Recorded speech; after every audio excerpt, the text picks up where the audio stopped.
Time to reflect on how much progress our country has made under President Trump's bold leadership. Given the complete mess that President Trump inherited from Joe Biden and radical left Democrats in Congress, what this administration has accomplished since January 20th has been nothing short of remarkable. While most politicians promise big on the campaign trail and break those promises once they get into office, President Trump promised big and has delivered even bigger.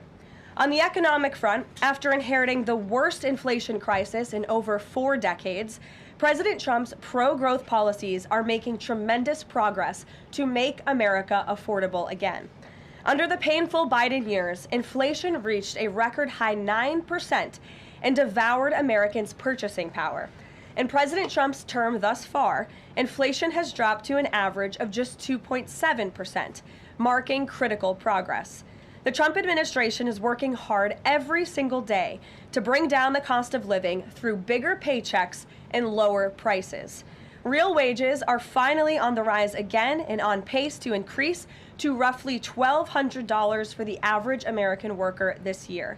To put that into perspective, real wages declined by almost $3,000 under the Biden administration.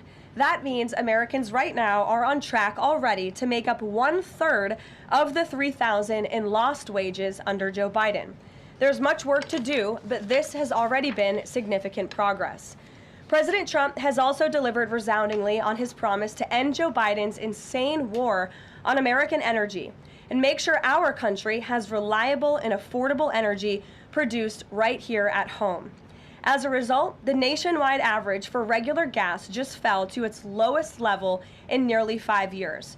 According to data from Gas Buddy released on Monday, average gas prices have now dipped below $3 per gallon in 37 states, below $2.75 per gallon in 22 states, and below $2.50 per gallon in 5 states. Just a few years ago, we saw record high price gas of nearly $5 per gallon. American families faced constant pain at the pump, and those costs caused the price of everything else to go up as well. In fact, the average cost for a gallon of regular gas in the country was the most expensive price during a presidential term in U.S. history under Biden's disastrous leadership, even with them recklessly draining our strategic reserves to try and artificially decrease prices. But thanks to President Trump, those days are long behind us. In the months ahead, Americans can expect prices to fall even further. We know that when gas gets cheaper, everything else gets cheaper too, and that's what this president is focusing on. Americans can also expect another boost to their bank accounts in the months ahead, as 2026 tax refund season is upon us after the holidays, and it's projected to be the largest ever thanks to President Trump's passage of the One Big Beautiful Bill. According to recent analysis from Piper Sandler, when Americans file their taxes early next year, their refunds could be about 1/3 larger than usual, or roughly an extra $1,000 per filer. That is money straight into the pockets of the American people. It's only because of President Trump and Republicans' leadership that Americans will now pay no tax on tips, overtime, and Social Security. President Trump and Republicans believe hardworking Americans deserve to keep more of their hard-earned money, but Democrats, on the other hand, every single one of them, voted against these massive tax cuts. So remember that the next time Democrats try to talk about affordability. Democrats don't have a single clue about how to make America more affordable. They just spent the last 4 years creating the very affordability crisis that President Trump is fixing right now. And if given the chance of power ever again, the Democrats will implement those same policies and jack inflation right back up to where it was. Finally, at the border, President Trump has restored America's sovereignty and made our country safe again. This is the single greatest and fastest national security victory in modern American history, and it's not even close. The latest preliminary numbers released from the month of November show we have the most secure border in our nation's history. This is a remarkable achievement. November encounters came in even lower than the previous historic low in October, if you can believe it. There were only 30,367 total encounters nationwide. That's lower than the previous record set in October. And for the 7th consecutive month, U.S. Border Patrol released 0 illegal aliens into the United States. Let me repeat, 7 months of 0 illegal aliens being released into our country. This is a historic achievement, and it's one that every law-abiding American citizen should be grateful for. At this point, in 10 months under President Trump's unmatched leadership, we've seen less apprehensions overall than we saw in just 1 month under Joe Biden. Again, let me repeat, in 10 months under President Trump, we've seen less apprehensions at the southern border than we saw in 1 month under the previous president. Again, remarkable results. All in all, the economy is back on track and ready to boom over the next 3 years. Biden's inflation crisis is over. Prices are coming down. Wages are rising. The border is fully secure, and America's best days are to come. President Trump has kept his word and delivered for the American people over the past year, and he will not stop fighting, as you heard from him directly this week, until our country and every state in this country is better than ever before. So with that, I will take your questions today. I know there's a lot of news. We'll start with our new media seat. Mr. Bowling, it's great to see you here. He's of Real America's Voice. He's also the host of Edge, his interview and commentary podcast. Please, Eric, why don't you kick us off? Caroline, thank you very much for this and inviting me to the new media seat. As you point out, affordability crisis, it strikes me energy prices have been coming down aggressively since President Trump's second term, approaching $55 a barrel for oil. Gasoline, as you point out, under $3 a barrel nationally, first time in 5 years. By the way, that $55 barrel oil is about half of the peak under the last 4 years of the last administration, half the price. Wholesale prices come down, yet affordability crisis, a lot of the folks in this room, a lot of legacy media, some of the people in the front row, seem to want to call this an affordability crisis right now, forgetting the fact that over the last 4 years prior, we hit 9% inflation. Wages, as you point out, were stagnant at best, sometimes had dipped. That's a real affordability crisis there, but they weren't really calling it that then.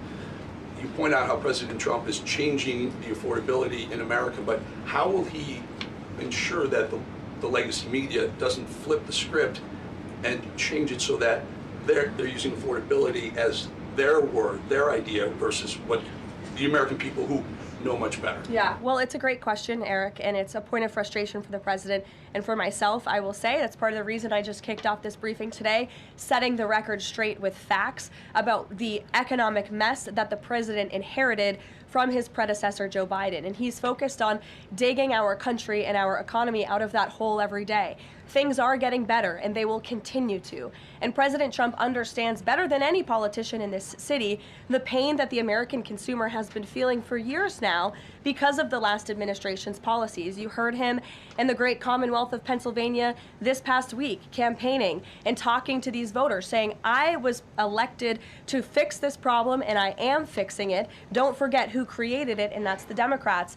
And I think when you hear the president talk about affordability, he's saying the Democrats are the greatest con artists in history because they are now trying to claim ownership of an issue that they created. And every data point and every economic metric does in fact show that the economy is improving. And so I do wish more people would report on those facts. I do wish that more people would remind the American public how we got here and why. It does not mean this president is discarding the feelings of the American people. He gets it better than anyone, which is why his entire administration has been focused on the issue of the economy and energy prices since day one. If I may Sure. follow up, it's reported that around 10,000 commercial driver's license operators have been pulled by your transportation secretary department.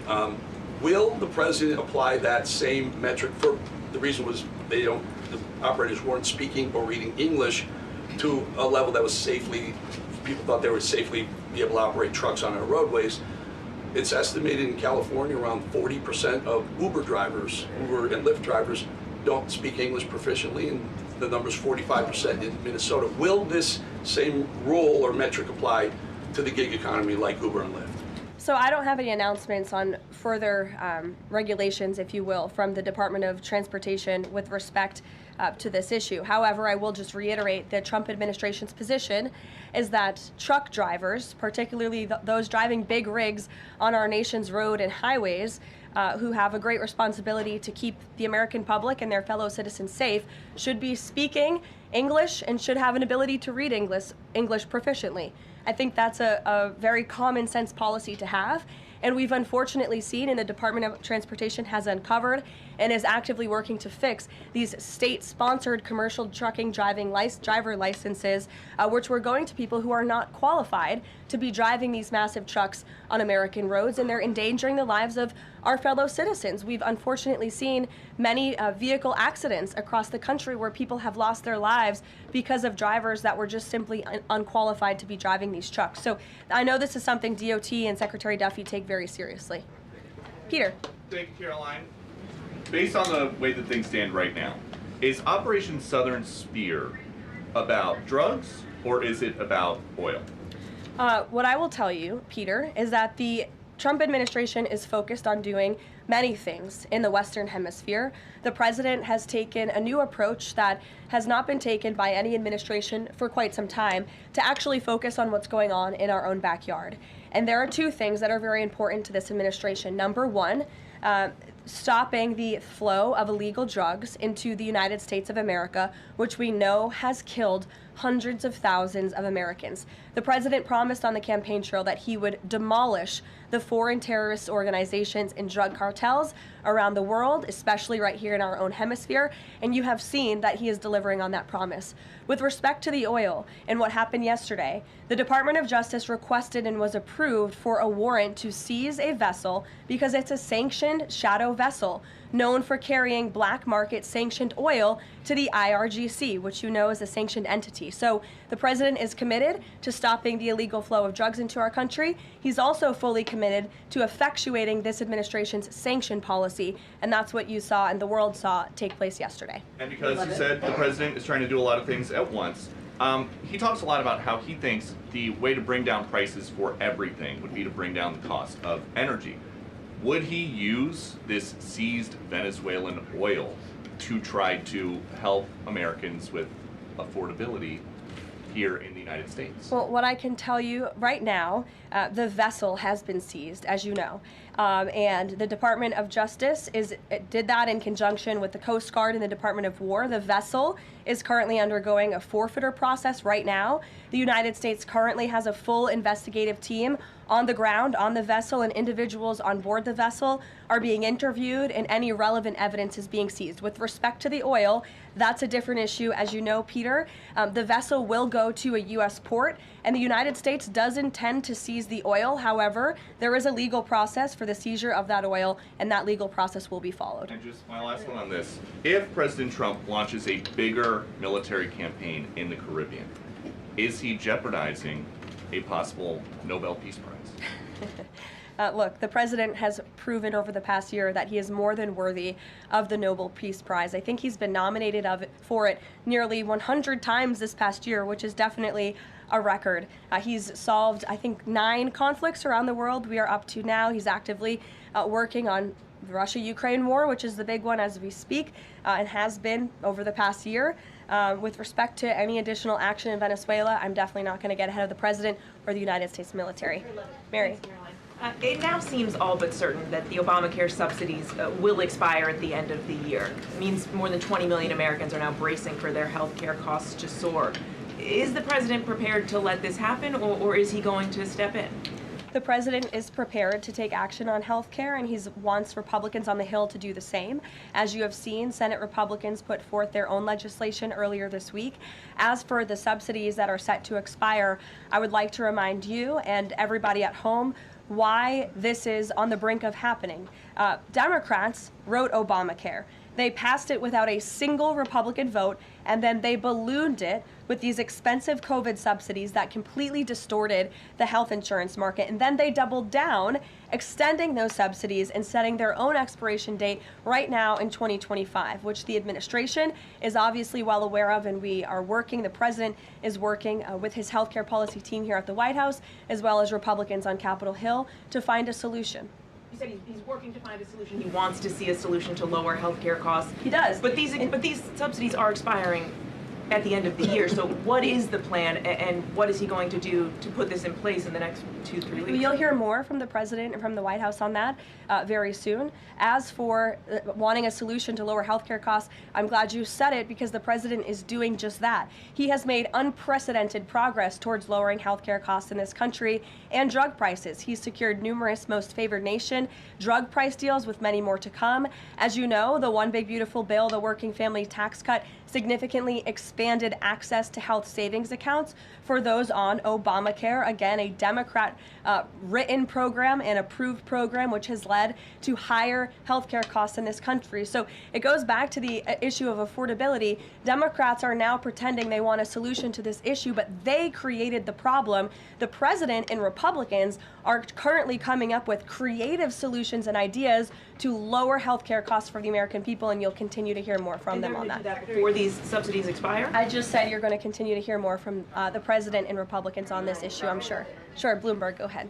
Thanks, Caroline. The president said he was going to be holding a call with the leaders of Thailand and Cambodia. Have those calls taken place? Is there a readout you can share? The president has not yet engaged in those calls, and when he does, I'm sure you'll hear from him directly, as you always do, after foreign leader calls or from somebody here at the White House.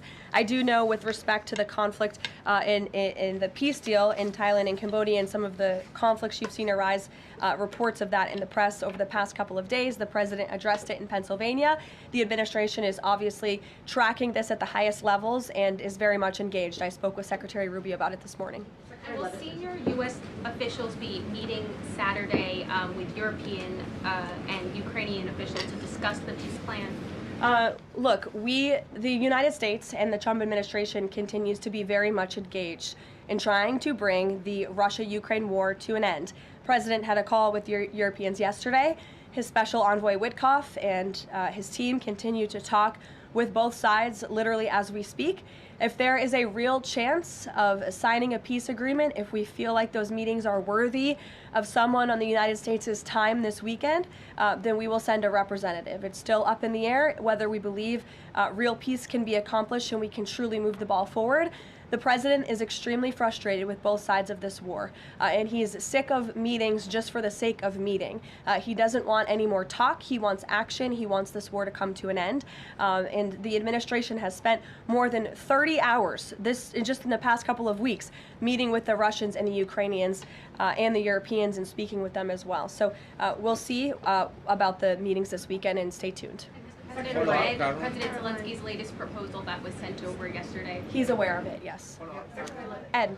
Thanks, Caroline. The Fed chairman, the president says that he's interviewing candidates. So I just want to be clear. So the pick has not been locked in, and could we get an announcement before Christmas? I know every business outlet in the world is just chomping at the bit for a scoop or something on this Fed chair announcement. I'm not going to get ahead of the president. I know there's been a lot of reports about potential meetings this week with potential candidates. Look, as always, this is a decision the president himself is going to make.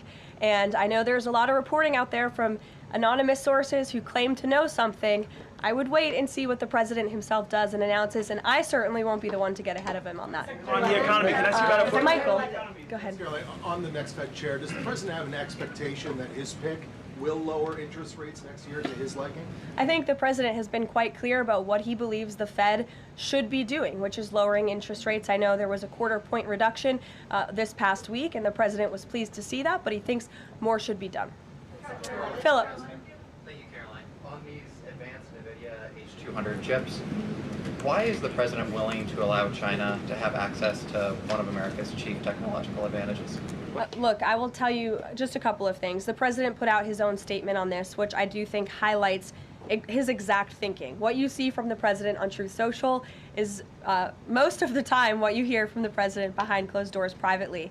He told President Xi that NVIDIA will only be shipping H200 products to approved customers in China under conditions that will allow for continued strong national security. The administration continues to maintain a strict export control regime, and we are ensuring that the Blackwell chip and other advanced technologies stay right here in America, and these H200 chips will only be sent to China after undergoing a security inspection here in the United States. Elizabeth. Thank you, Caroline.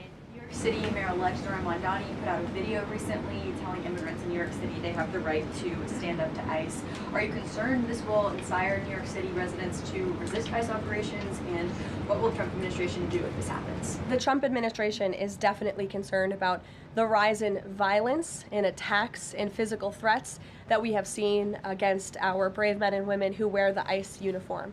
Again, these are agents who are just simply doing their jobs. They are enforcing our nation's immigration laws, and we've seen more than a 1,000% increase in violent attacks on them and their families. They've been doxxed, they've been harassed, many of them have been physically assaulted and attacked. So we condemn that wholeheartedly. I know the administration has done a lot to protect our ICE agents, and the president stands firmly behind them in conducting these enforcement operations. And there's a lot of talk from Democrat politicians in New York, but the Trump administration will continue to do our jobs in every state, and that's to remove illegal aliens and public safety threats from American communities. Secretary Leavitt. Sure. Thank you. I'll go to the gentleman who's very eager, and then to you. Awesome. Thank you so much. Obviously, Jasmine Crockett, who the president has openly criticized, just entered Texas' Senate race. I asked Mike Johnson, who said that Texas largely supports the president.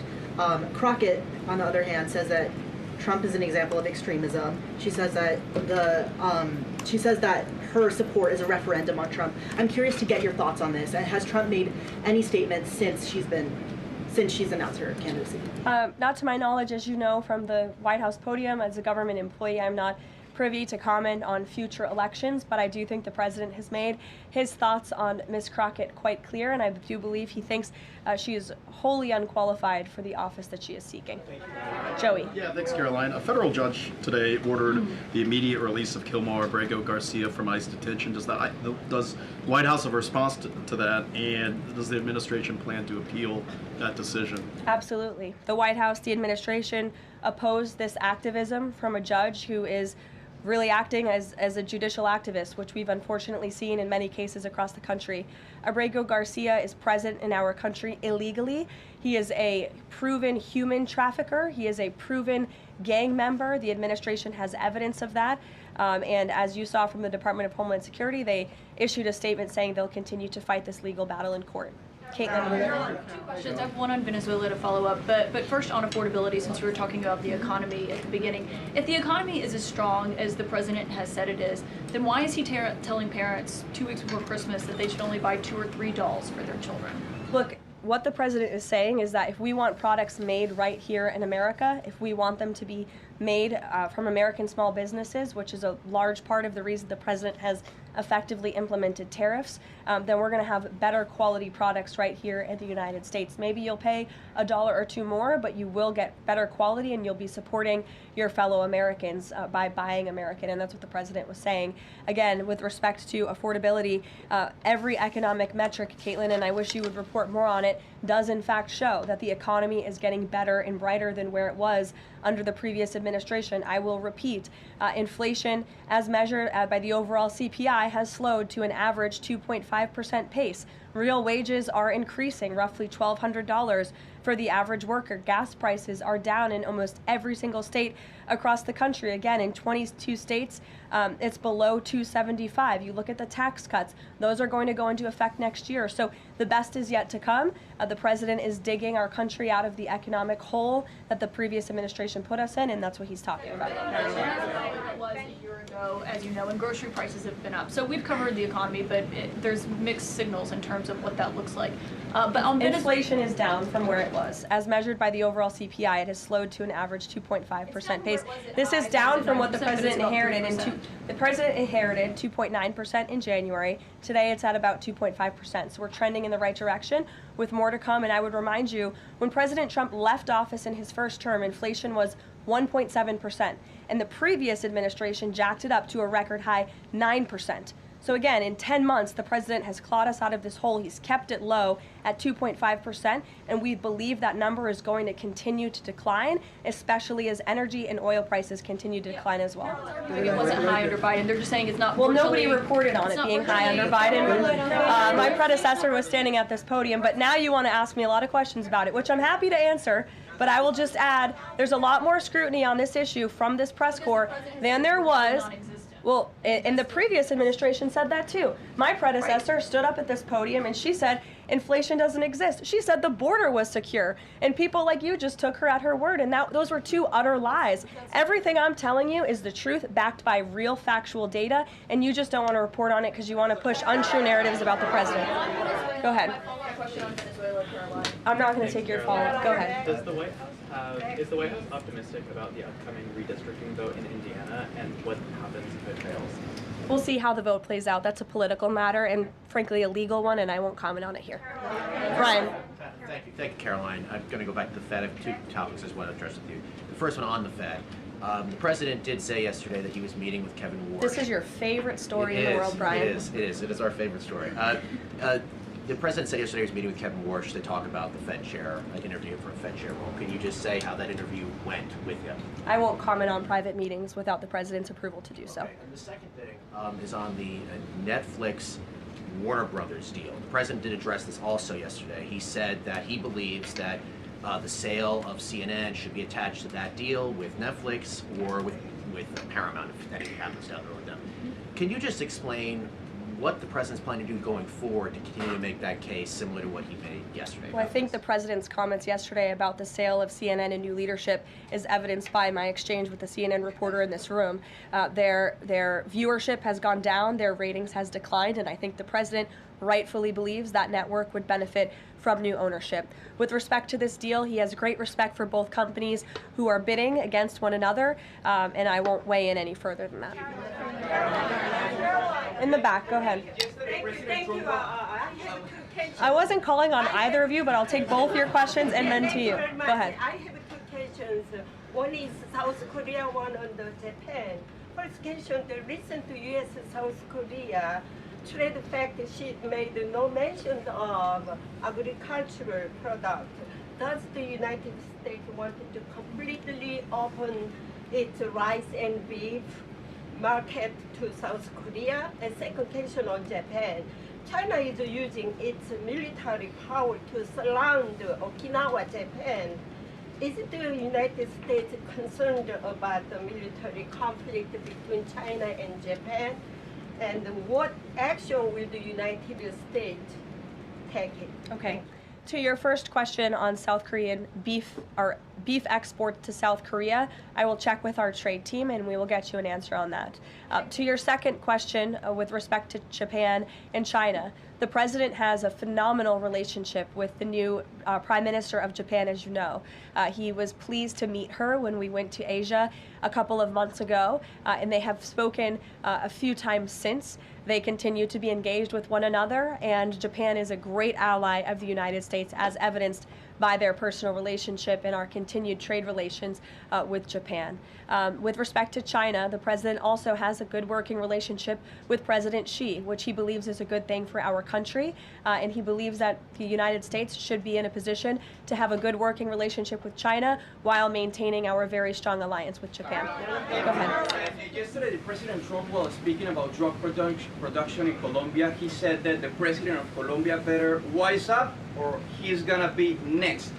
What was he meaning exactly? And the other thing is that President Gustavo Petro of Colombia responded to that statement by issuing a formal invitation to President Trump to go to Colombia and to see firsthand how the authorities in Colombia are fighting against drugs. Do you think that President Trump would consider that? Well, that's very interesting. I hadn't heard the news about that invitation. I will let the president speak directly to it on whether or not that's something he would entertain. But as for his comments yesterday towards President Petro, he has been saying some very alarming and frankly insulting things towards the United States of America, and the president doesn't like it. Yes, in the blue. Caroline? Yes, go ahead. Thank you. The president's been spotted out and about a number of times with bandages on his hands. Could you please explain what that is about? Secondly, he noted on Truth Social the other day that he had aced 3 cognitive tests. Could you please clarify when those tests took place? I can do that at a later date. I obviously don't have that in front of me. The president has spoken about that quite extensively throughout the years. As for the bandages on the hand, we've also given you an explanation for that in the past. The president is literally constantly shaking hands. The Oval Office is like Grand Central Terminal. He is meeting with more people than any of you even know about on a daily basis. He's also on a daily aspirin regimen, which is something his physical examinations has said in the past as well, which can contribute to that bruising that you see. Thank you, Caroline. Back to that oil tanker, just want to know, was this a one-off, or is it safe to say the administration is taking a more active look at the oil industry in Venezuela, whether targeting other oil ships or perhaps Venezuelan oil production facilities in Venezuela? Well, I won't broadcast any future actions from the administration, but I will just reiterate that the Trump administration is executing on the president's sanction policies and the sanction policies of the United States. And we're not going to stand by and watch sanctioned vessels sail the seas with black market oil, the proceeds of which will fuel narco-terrorism of rogue and illegitimate regimes around the world. Andrew? Thank you, Caroline. Two for you. First, when the president announced the farm relief program the other day, Secretary Rollins afterwards, right out there, told us that the program would be paid for by the Commodity Credit Corporation, an existing program. The president keeps saying that it's being paid for by tariff revenue. Why does he keep saying that if the secretary who's running the program says that's not the case? And also about his doll comments from the other night. The president's a billionaire. He's probably the wealthiest person to ever serve as president. Is it a good look for him to be telling parents, oh, you should only buy, $2 or $3 dolls for your kids, when he's one of the wealthiest people in the country running the government? Do you think the people in that room in Pennsylvania who the president was speaking to don't know the president's a billionaire? I think that's a very well-established fact. And actually, I think it's one of the many reasons they reelected him back to this office, because he's a businessman who understands the economy and knows how to fix it. And he's doing it right now just like he did in his first term. Sure, go ahead. To the gentleman behind you, Andrew, yes, go ahead. Go ahead. Thank you, Caroline. On Gaza, we heard the president say yesterday that the Board of Peace members are going to be announced early next year. What is the administration doing to move the parties in the region closer toward phase 2 of his peace plan for Gaza? Sure. Well, first of all, I would be remiss if I didn't highlight what a success it is that 10 months into the president's administration, you're asking me about a peace plan in Gaza, because that's a legitimate reality on the ground right now in the region. And it's only because of this president's leadership that that was able to take place, that all the living hostages were returned. All but one body of the deceased hostages has been returned, and we're still, of course, working on the last one. As for this next phase of the peace process, there is a lot of quiet planning that's going on behind the scenes right now for phase 2 of the peace deal. And when the United States is ready to make those announcements public on the Board of Peace, the ISF, and the Palestinian technocratic government, we will be making those announcements at the appropriate time. But the reason that the negotiators and the teams on the ground have been rather quiet about this is because I spoke with them this morning. They are trying to be deliberate and thoughtful about this. Peace in Gaza, in the Palestinian Strip, is something, the Gaza Strip rather, is something that people have been trying to accomplish for 70 years. So, this is a complex problem, and this administration wants to be very thoughtful about it, and we want to ensure an enduring and lasting peace. And when those announcements are ready, they will be made. Sure. Thank you. There have been reports that Vladimir Putin called Maduro today to reaffirm his support. I wanted to ask if it is concerning to the president that Putin has given such a warm embrace to Maduro. I don't think that would be concerning to the president at all, no. I'll let him speak on it further. Spoken to Putin about that? He has not spoken to President Putin today, and I understand that call took place this morning, so the answer is no. Yes. Thanks. I have a question about the ACA, but just first very quickly clarifying Caitlin's